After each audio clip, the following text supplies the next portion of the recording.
अगर ये रील आप तक आई है तो इस रील में आप लोगों के लिए कोई ना कोई गाइडेंस है.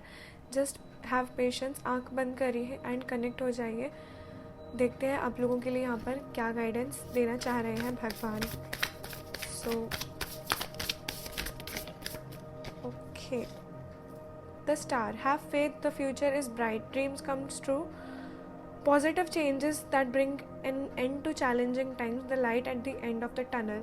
पता है जब हम किसी टनल में घुसते हैं या फिर हम किसी सिचुएशन में जाते हैं ना, तो पहले पहले अंधेरा होता है. टनल में कैसे जाते हैं, फिर हमें लगता है पता नहीं कितना लंबा है और कितना जाना पड़ेगा, और फिर एंडिंग में लाइट आती है, फिर हम निकल जाते हैं.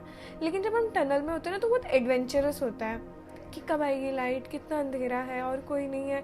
डर भी लगता है, अच्छा भी लगता है, पता नहीं कैसे एक अलग ही फीलिंग होती है.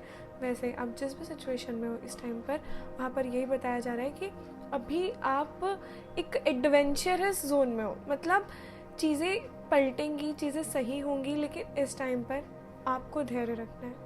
सब कुछ सही होगा. पेशेंस की ज़रूरत है यहाँ पर.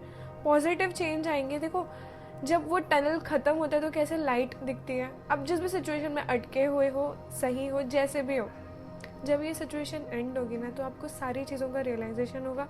जो भी आंसर्स आप चाहते थे वो आंसर्स आपको मिलेंगे, सब कुछ होगा. बट यहाँ पर आपको धैर्य की ज़रूरत है.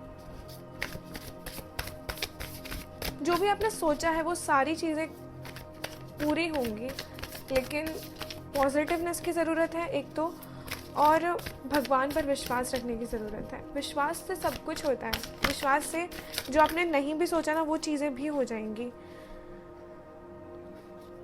यस, बहुत इमोशनल हो आप, बहुत कंप्लेंट्स करते हो, बहुत शिकायतें हैं आपके पास में भगवान से करने के लिए कि क्यों होती है, कैसे होती है. आप ना इमोशनल और साथ में बहुत कॉन्फिडेंट भी हो. आपको कोई चीज़ दी जाए ना, कोई चैलेंज दिया जाए, कुछ भी हो, तो आप बहुत ईजिली, मतलब एक होता ना कि कोई मुझसे कहे अगर कि ये चीज़ तो तू नहीं कर सकती, तो मैं नहीं कर सकती क्या, मैं उस चीज़ को लेकर बैठ सकती हूँ. आप कैसे हो, कोई आपको कहे ये चीज़ तो नहीं कर सकती, वो चीज़ आप जानबूझकर हो, जब तू देख बेटा मैं करके दिखाऊंगी तेरे को, तो उस चीज़ के उस तरीके के लग रहे हो आप मुझे. एंड जो भी चीज़ आप चाहते हो ना वो सारी आपको अचीव होगी. बस फेथ रखो भगवान के ऊपर. इमोशंस को कभी हावी मत होने देना अपनी लाइफ में. धैर्य रखो. टाइम लेकर रिप्लाई दो किसी को देना है, लेकिन धैर्य रखने की भी ज़रूरत है. So this was the reading for you. General reading थी. पर्सनल रीडिंग के लिए आप मुझे व्हाट्सएप कर सकते हैं. श्री राधे, श्री हरिवंश.